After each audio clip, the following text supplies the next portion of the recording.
Vamos, acepto que el premio al mejor de la Copa fue para Rodri, pero lo más justo para mí, en mi opinión, sería de hecho el premio para Messi, que fue constante en la competencia, fuera de la final y desequilibró más partidos en el Mundial, en la fase de grupos, con gol, en la eliminación directa, con más asistencias. Y entonces decidí buscar algunos números. Entré en 3.65 scores y me encontré con esto de aquí.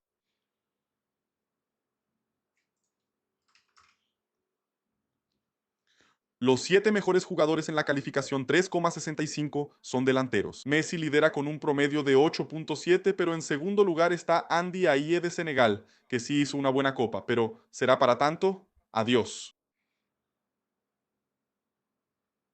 Y yo no lo iba a dejar así, entonces decidí entender más sobre estas calificaciones y el 3.65 tiene algo increíble llamado Impact Rating. Es como una calificación oculta que está dentro de la aplicación, pero a la que tuve acceso, que realmente mide el impacto del jugador en ese equipo, en esa competencia y para lo que se espera de su posición. Bien, decidí armar y traerles la alineación de los mejores de la Copa del Mundo, según los números. Y hay como tres tipos ahí que estoy seguro, seguro que ni te imaginabas. Vamos.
Para empezar con esta dinámica, necesitamos establecer algunos criterios. Si no va a haber jugador que jugó un partido, tuvo una buena actuación y entonces va a sobresalir sobre todos los demás porque su impacto en ese partido fue gigantesco. Así que decidí poner un corte. Solo consideré jugadores con al menos 400 minutos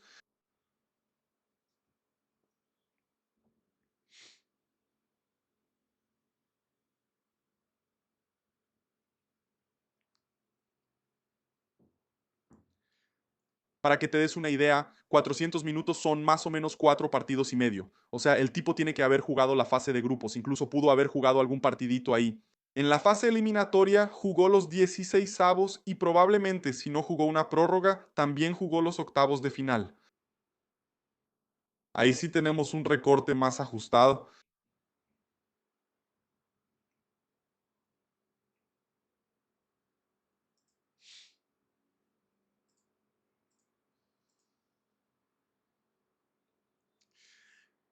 Y entonces nuestra alineación comienza con el portero de Portugal, Diogo Costa. Vi a mucha gente poniendo, por ejemplo, a Unai Simón como portero. Vi a mucha gente, por ejemplo, poniendo a Unai Simón en primer lugar y realmente hizo una buena copa, solo recibió un gol. Pero tenemos que reconocer que España no fue la selección más amenazada en el Mundial. Muy diferente de Portugal, que por curiosidad solo recibió un gol más que España.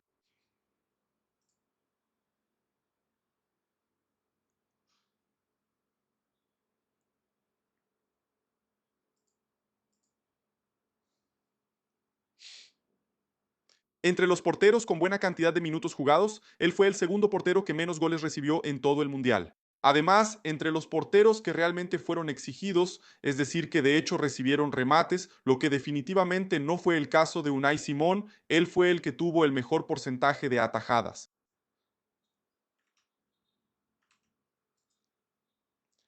El 86.9% de los tiros que fueron a portería, Diogo Costa los atajó e hizo algunos milagros impresionantes. Un partidazo de primer nivel en el juego contra Colombia, decisivo en la fase de grupos y que terminó empatado 0-0. Y también un buen partido contra España, que terminó con la eliminación de Portugal, con una derrota por la mínima de 1-0 y una oportunidad prácticamente indefendible para Diogo.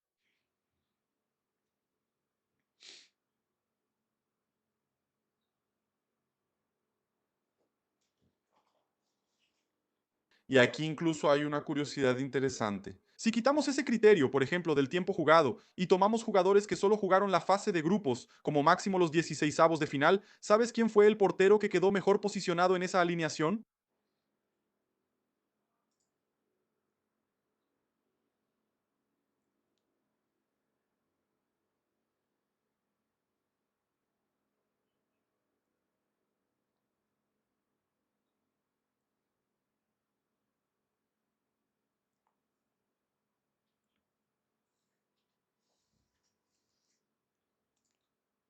Fue Ronwell Williams de Sudáfrica, con un impact rating de 51.9, básicamente 3 puntos más que nuestro Diogo Costa. Y ahí empezamos a entender lo que realmente es ese impact rating.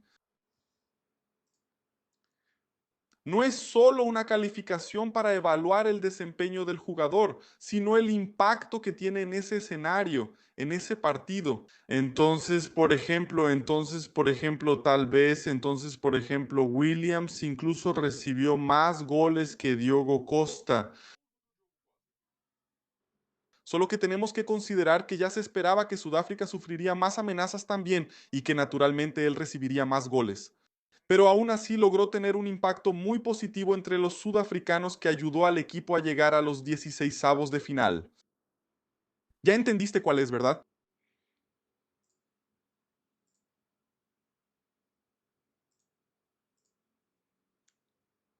Y entonces llegamos a nuestro lateral derecho con Pedro Porro, que creo que está en el equipo ideal de la Copa para todos ustedes. Si estoy equivocado, corrígeme y comenta aquí abajo. Pero Pedro Porro fue uno de los laterales más completos de esta Copa del Mundo y logró aportar mucha ofensividad, dio una preasistencia en la final de la Copa del Mundo y marcó 2 goles contra Francia. Pero también defensivamente lo hizo muy bien.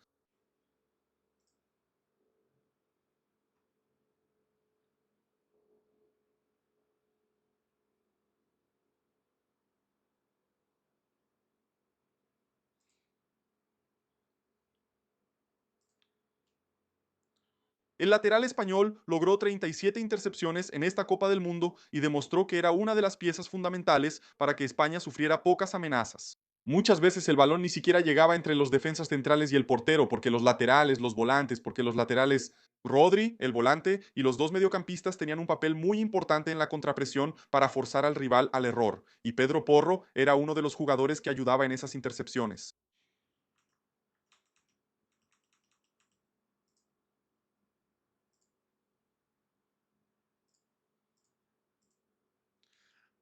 La misma lógica aplica también cuando hablamos del lateral izquierdo con Cucurella, que sale de esta Copa del Mundo como quizás el mejor lateral izquierdo del mundo. Nuno Méndez también hizo una buena copa, también tuvo un impact rating bastante interesante, pero Cucurella, por llegar a la final y lograr mostrar ese equilibrio ofensivo y defensivo, terminó quedándose con el puesto.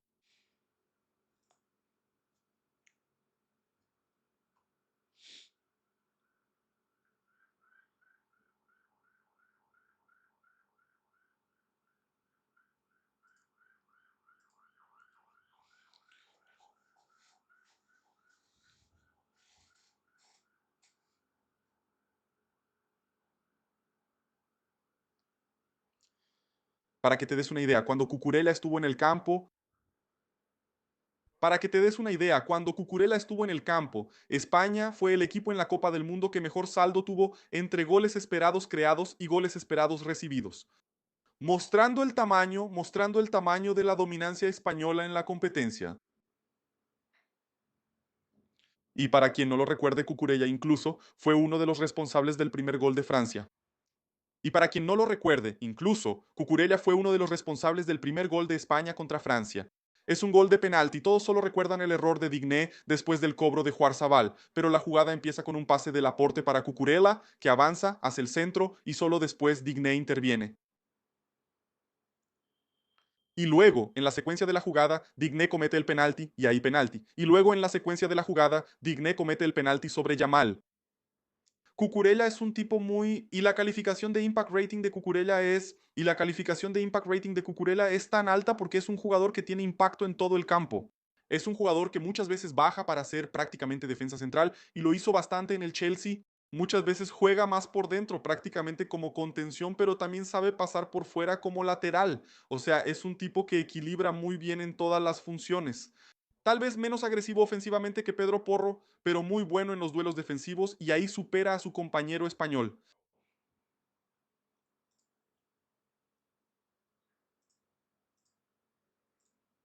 Entrando en la dupla de centrales, un tipo que seguro no adivinarían. Nico Elvede, de Suiza, se gana el puesto en nuestra defensa. Pero ¿dónde está Cubarsi? ¿Dónde está Laporte? ¿Dónde está Pamecano? Y Romero, bueno, entiendo que el Impact Rating evaluó muy bien la actuación de Nico Elvede porque fue una defensa que fue bastante exigida. Y Elvede naturalmente se destacó, llevando a Suiza hasta los cuartos de final de la Copa del Mundo. Incluso yo diría sin ningún miedo que Suiza fue una de las grandes sorpresas de este mundial.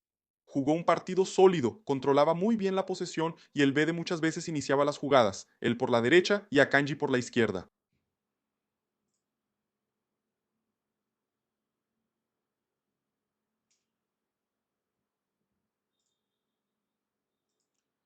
Y ya que estamos hablando aquí también de números, el Bede fue el jugador con más intercepciones en toda la Copa del Mundo. Ahí vemos la importancia del tipo.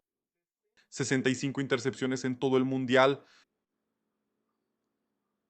más o menos el doble, un poco menos del doble, un poco menos del doble que los números de Pedro Porro, por ejemplo.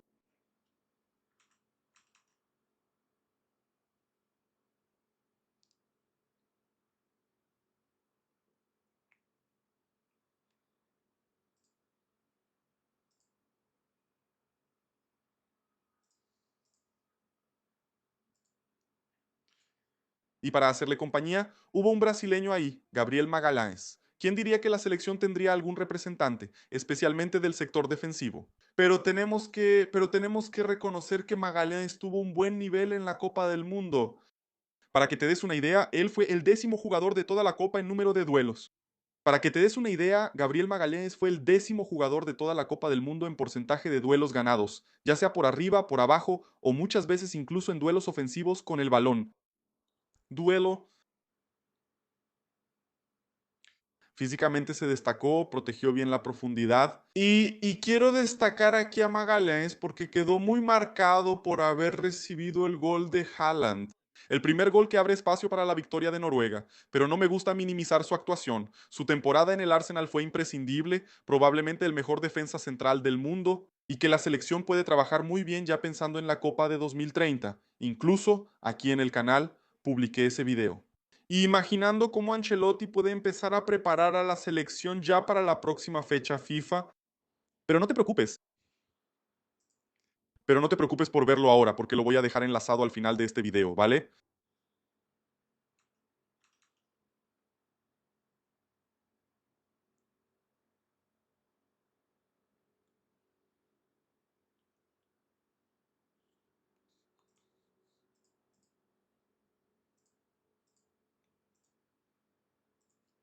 Entrando en el medio, el balón de oro de la FIFA está ahí. Rodri es el mejor mediocampista defensivo de toda la Copa del Mundo y tiene números que llaman mucho la atención, además de goles y asistencias. Pero antes de mostrarte, necesito darte un aviso genial.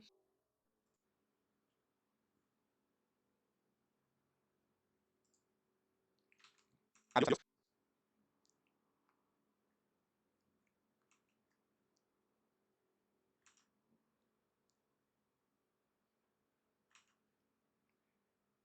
Y Rodri obtuvo un impact rating de 51.1 y tiene cifras que llaman mucho la atención. Como primer volante, él es el mejor entre todos en pases acertados y el mejor jugador de la Copa del Mundo en duelos ganados.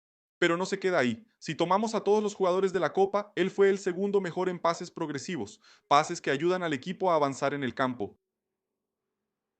Y por eso digo, no podemos evaluar a un jugador solo por asistencias. A veces Rodri va a iniciar una jugada que después de un minuto, por romper una línea y ayudar a España a progresar en el campo, es que van a llegar al gol. Entonces, si no cumples etapas importantes sin un jugador como Rodri, es muy difícil lograr dominar un partido en la Copa. Que lo diga Argentina, que lo diga Argentina. En la final quedó muy marcado que Argentina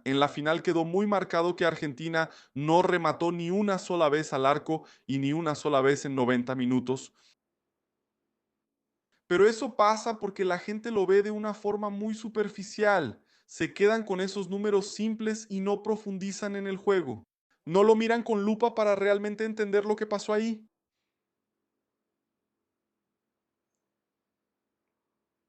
Aquí en el canal yo mismo hice un video hablando sobre cómo fue esa final y te invito a verlo también al final de este.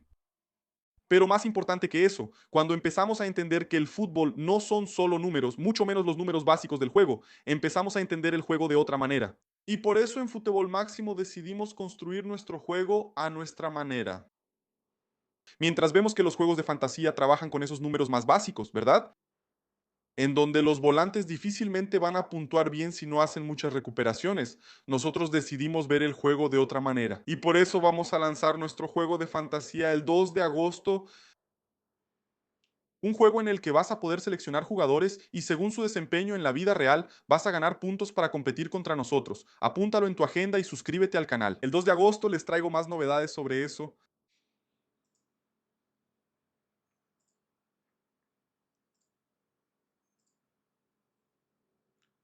Agregando más al mediocampo.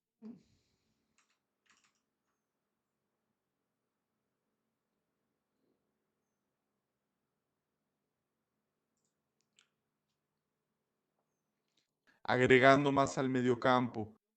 Jugador de Suiza, Granit Xhaka, quien tuvo una gran temporada con el Bayern Leverkusen hace 2 temporadas y tuvo una excelente temporada con el Sunderland, de vuelta en la Premier League, sí merece ese lugar en el 11 titular.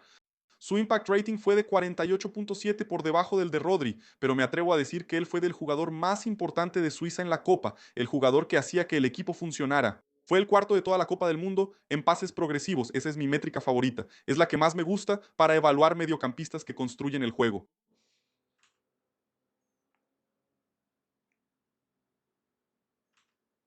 Y además sumó 35 intercepciones, un número muy valioso para un mediocampista defensivo.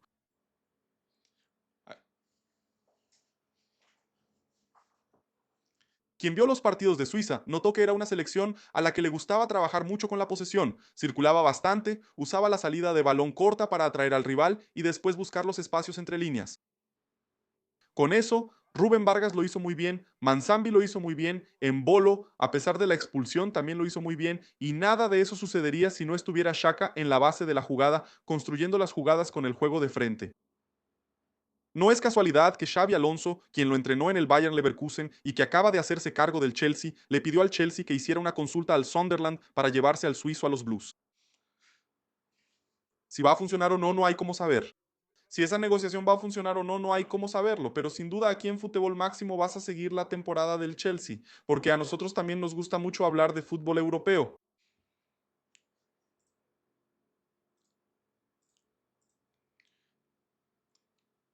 El otro mediocampista fue Jude Bellingham y es el primer y único jugador de Inglaterra que va a aparecer en esta lista. Bellingham tuvo un impact rating mejor que el de Rodri y el mejor entre todos los jugadores que han aparecido hasta ahora, 52.2. Y la pista para llegar a este número es justamente por el hecho de que Bellingham fue más decisivo, un jugador que contribuye no solo con asistencias, sino también con goles. En el partido contra México, por ejemplo, él se echó el equipo al hombro, fue importante. También marcó gol en la disputa por el tercer lugar.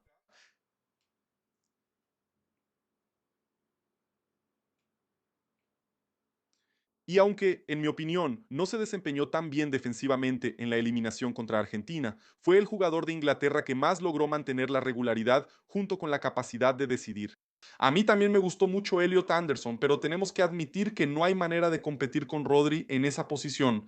Entonces podemos imaginar este 4-3 con Rodri como primer volante, Xhaka como segundo volante y Bellingham como tercer volante, el tercer hombre en el mediocampo, con más llegada al área, pero que también baja para construir.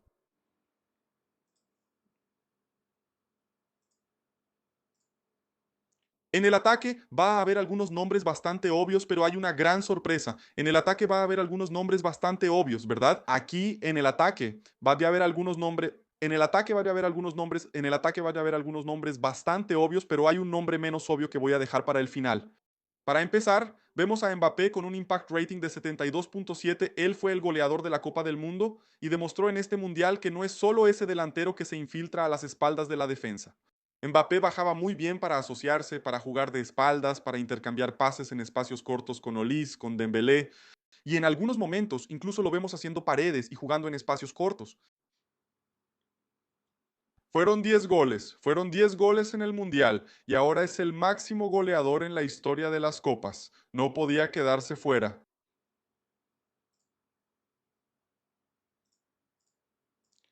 Por la banda derecha, aunque no haya jugado efectivamente como extremo derecho en la Copa, aquí viene el mejor jugador de la Copa del Mundo, para mí, y según el índice de Impact Rating. Messi tuvo una calificación de 83.7 y ni siquiera necesitamos explicar mucho por qué. Cuando vemos la fase de grupos, Messi fue responsable de la mayor parte de los goles de Argentina. Él solo no marcó todos los goles en el partido contra Jordania, en el que empezó en la banca y luego entró desde la banca y también terminó anotando el suyo. Un jugador participativo que busca el drible, busca la creación de jugadas, tiene buena calidad para finalizar y una buena lectura del juego en general. En la fase de eliminación directa no fue tan determinante en cuanto a goles, pero ganó un rol muy importante en la construcción del juego, especialmente en las victorias, especialmente en las remontadas heroicas de Argentina. Especialmente en las remontadas heroicas de Argentina contra Egipto, contra Suiza y contra Inglaterra.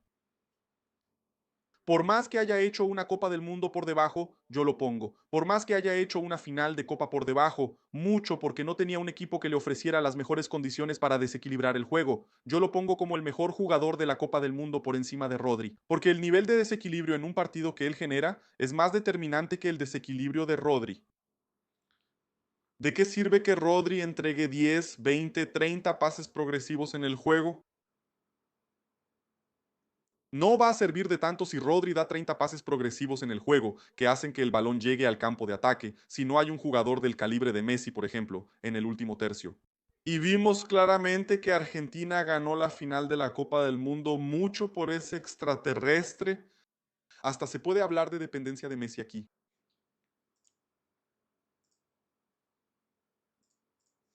Yeah.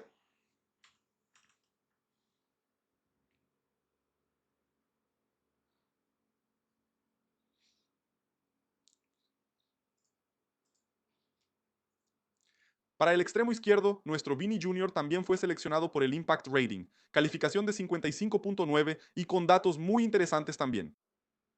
Fue el quinto jugador de toda la Copa del Mundo con más acciones dentro del área rival, y eso que fue eliminado en los octavos de final. O sea, hubo jugadores que todavía jugaron cuartos, semifinal y final y no lograron tener un impacto tan relevante como Vini, además de ser el séptimo jugador con más regates acertados en la competencia.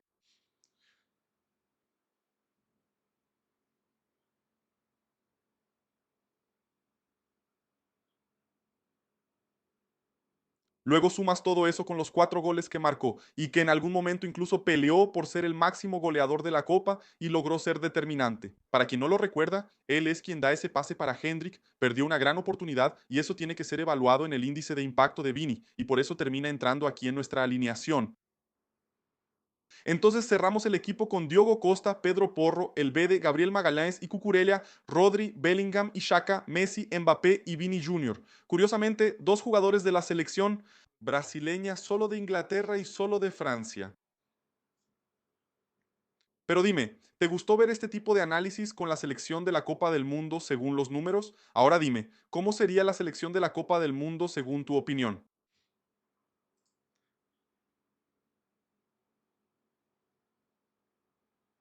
Pero dime, ¿te gustó ver este análisis con la selección de la Copa del Mundo según los números? Ahora quiero saber, ¿cuál es la selección de la Copa según tu opinión? Y como lo prometí, te estoy dejando enlazados estos dos videos aquí para que te eches una maratón con un poquito de fútbol máximo. ¡Vamos!